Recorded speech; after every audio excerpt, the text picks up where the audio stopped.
Okay, Commissioner, you may now begin. Good morning. This is the October 12th meeting of the Budget, Finance, and Audit Committee.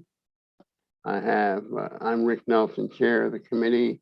I have with me Fran Keller, Commissioner, and Jeffrey Berkowitz. Jeffrey Merkowitz, who is also a commissioner and member of the committee. We are joined by Kayreen Brown, the acting executive director, and a host of other staff. The first item for today's business is the approval of the Budget, Finance, and Audit Committee minutes of September 21, 2021. I move that we approve the Budget, Finance, and Audit Committee meeting minutes of September 21st, 2021. All in favor? Aye. Do we need a second? He did I did. second it. Oh, okay, great. Aye. Aye, it's been approved unanimously. The first item of business is the calendar year 2022 portfolio budget. And to introduce the subject will be Cornelia Kent. Morning, commissioners and staff, and hope everyone is doing well. First item on our agenda is the calendar year 2022 portfolio budgets. And that consists of our LIHTC properties and our joint venture LLCs. And to introduce that will be Tomi Adebo. Thank you, Cornelia. Good morning, commissioners. If we can begin by looking at page 13, which is attachment 2. Thank you. Today, I will be presenting the calendar 22 budgets for our tax credit properties in the Lindley, which will be reported on a calendar year basis. The tax credit portfolio consists of 16 multifamily properties. Cash flow is restricted to the individual properties. As a managing general partner, HOC is responsible for funding any cash deficits that occur in the operation of the tax credit projects. We are currently not projecting any deficits that need to be covered. The agency receives partnership management fees for the multifamily properties.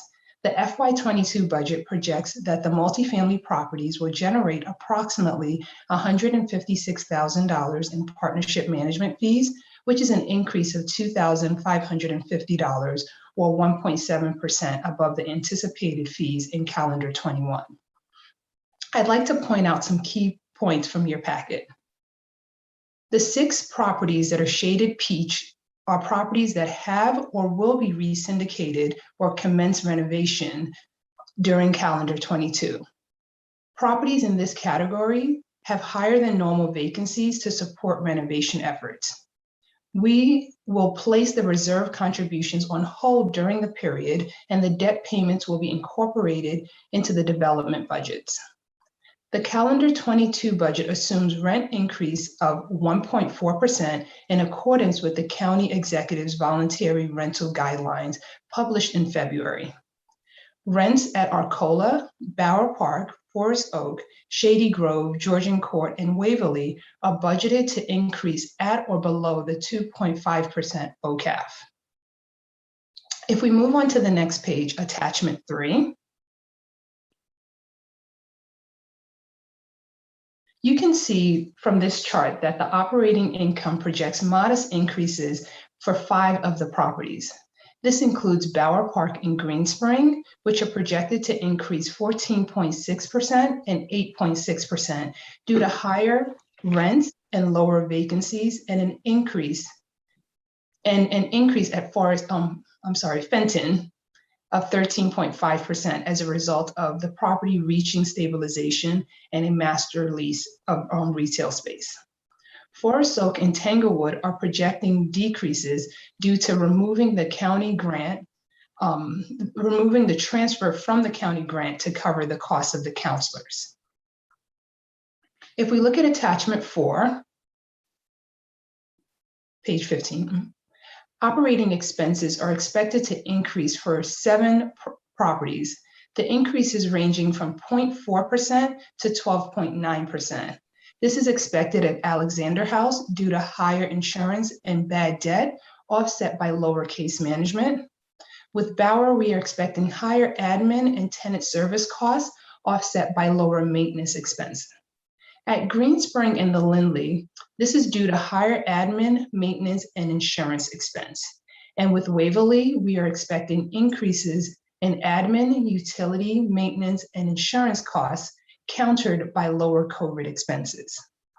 The operating expenses are projected to be down 4.9 to 28.1% for Forest Oak, Lasco, Tanglewood, and Metro Point. With Forest Oak, Lasco, Tanglewood, and Metro Point, we are expecting to have decreased tenant service expense as a result of shifting the council costs to the county grant. However, with Forest Oak and Tanglewood, they are expecting to have lower maintenance costs and offset by higher utilities. Metro Point will also have lower contract management fees, utilities, and bad debt offset by higher security costs. If we move on to attachment 5 on page 16, we can see changes in NOI vary across the portfolio. A few of the properties are anticipating lower NOIs. This includes Alexander House with 0.03, Spring Garden 0.06, Tanglewood 5.3, Waverly 7.5, the Lindley 3.7. It should be noted that Lasco Manor is projecting an increased NOI of 202.7%. Can I ask a question? Is that due to the transfer, primarily to the transfer of the cost of the counselors? Yes, sir. Okay. All right, so if we look at the next chart, attachment 6 on page 17, this looks at the debt service coverage ratio.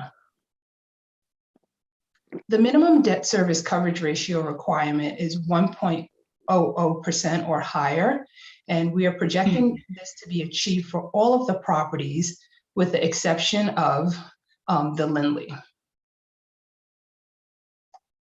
If we move on to attachment 7, both attachment 7 and 8 show a PUPA history for replacement reserve. The base contributions on attachment 7 remains relatively flat, except for Bauer not making contributions during renovations. Over the years, a few properties in the portfolio have required increases in annual contributions to meet current and future capital needs. This year, Forest Oak and Metro Point will have increases to their RFR contributions. Metro Point is projected to use $150,000 from the Opportunity Housing Property Reserve for roof replacements. The final chart, attachment 9 on page 20. This chart depicts the capital budgets and the sources as well as the projected balance of RFR on December 31st of 2022. With that, I'd be happy to answer any questions you may have at this time. Does anyone have any questions? I just had one small question. You mentioned the higher security costs at Metro Point. Have there been particular concerns at that property? If it's possible, if we can have someone from property management give you the specifics. Sure. At Metro Point, we have had some concerns with break-ins in the garage. This is a garage that is shared with the metro station. And so we are looking into installing security cameras in the garage. Thank you, Okay. Melissa. Thank you. If I there don't have any other questions. If there are no more questions, is there a motion to join in the recommendation to submit this to the full commission? So moved. You're on mute, Fran. Sorry about that. I second Okay. the motion. All in favor? Aye. Aye. It's unanimous. The next item on the agenda is the calendar year 2021 budget amendment for Stewarttown.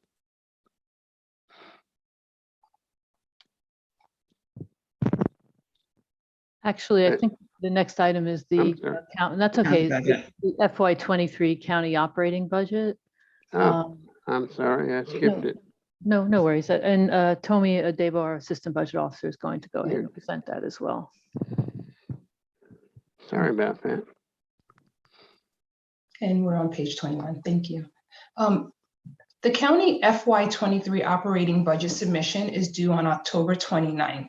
Staff has requested an extension to November 4th. We are requesting the Budget, Finance, and Audit Committee join our recommendation to the Commission that the Commission authorize the submission of the FY23 county budget mark of $6,895,393 based on the FY22 approved mark. Please note that this does not include adjustments for increases to compensation, health, benefits, and rental license fees for additional units. With that, I'd be happy to answer any questions you may have at this time.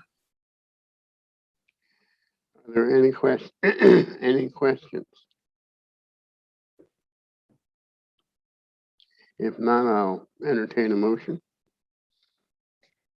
I move that we recommend that the full commission allow the fiscal year 23 county operating budget to move forward to the county. Is there a second? Second.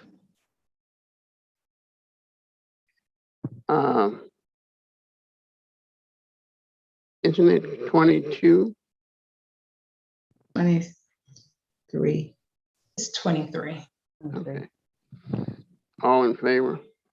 Aye. Aye. Aye, it's unanimous.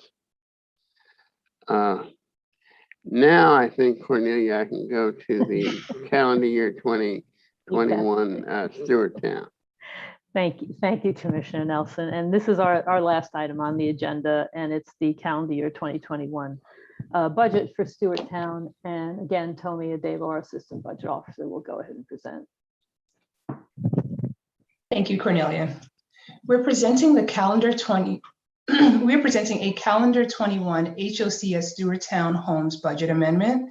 Stewarttown Homes was refinanced to a tax credit property in June of 2021. This amendment reflects the budget for the new limited partnership. The table on page 24 summarizes the calendar 21 budget during the 6-month renovation period. With that, I'd be happy to answer any questions you may have. Any questions? Do I have a motion for sending this forward? So moved. Ended. All in favor? Aye. Aye. Aye, it's approved unanimously. Mr. Chair, you're on the phone, I think. I should suggest that you should have put Jeffrey Merkowitz on the committee a long time ago. Since he's been on, we haven't had a meeting that lasted very long. It's a joy. Having no more items on the agenda, we are adjourned for the day. Have a great day, folks. Have a good day. Thank you very much. Thank you. Bye. See ya. Bye-bye.